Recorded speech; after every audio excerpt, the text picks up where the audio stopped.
Greetings and welcome to another episode of the Mental Health Worker Playbook. My name is Antoine Cook, behavior specialist.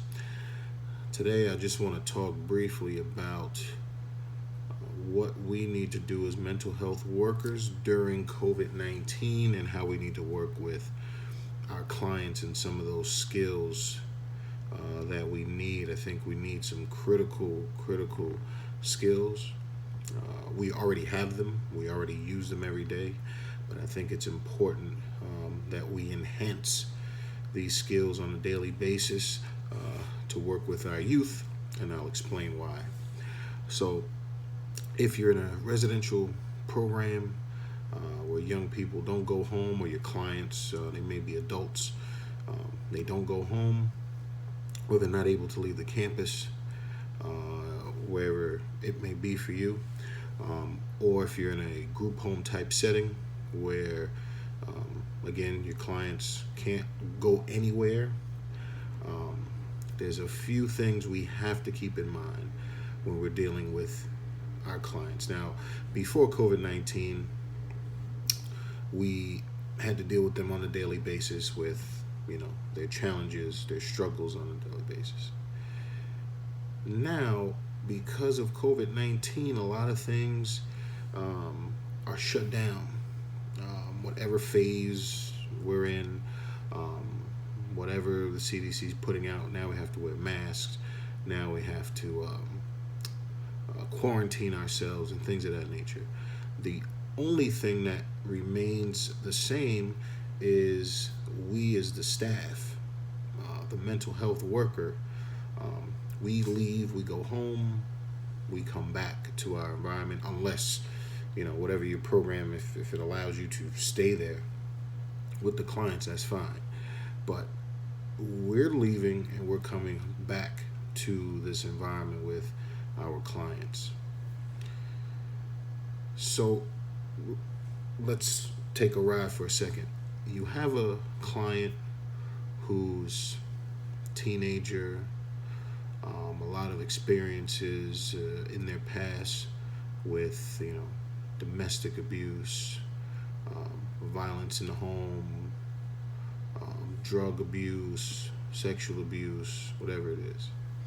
And they've been in your program for some time and they're getting accustomed to,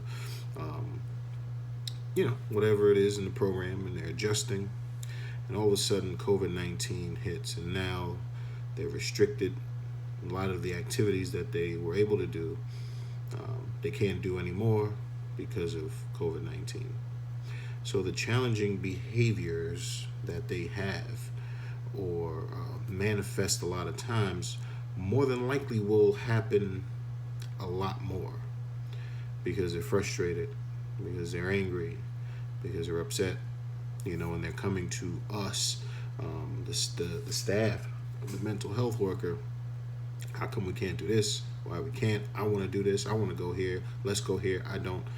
And then 9 times out of 10, it becomes I'm going to do it anyway. And then they may become aggressive and violent, right? We have to have a few things in mind.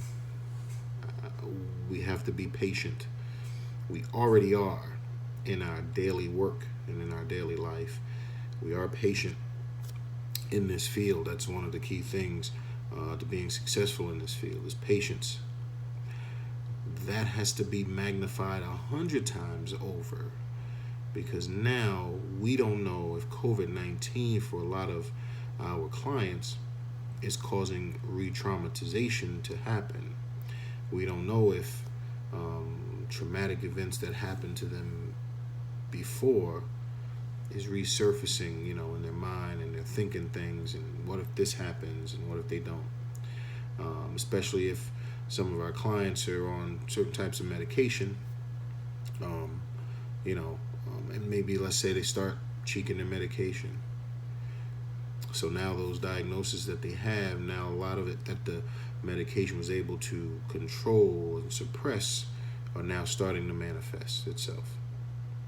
So we will start to see this. If you haven't already, you will start to see this happening a lot in your program. So step one is to be extremely patient.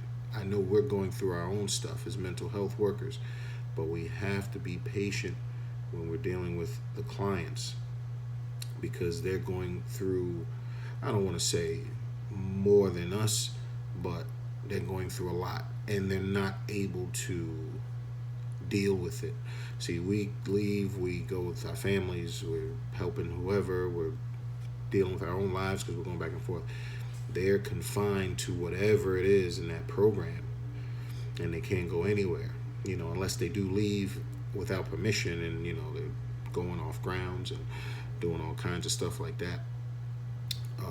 So we want to keep that in mind, being patient. Second thing is we want to be empathetic.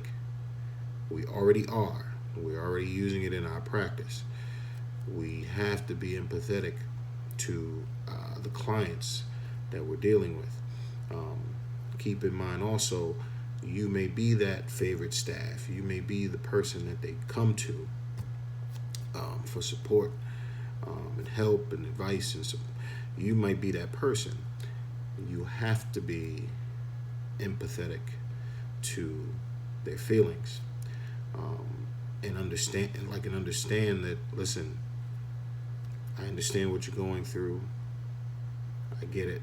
But the other thing that's important is that you have to validate their feelings as well. That's the third thing. You have to validate their feelings. Listen, I'd be upset too. I understand you're struggling. I get it. I know what you're going through. You have to validate their feelings, because once you validate, it lets them know that you understand how they feel. Right? So we have to validate those feelings.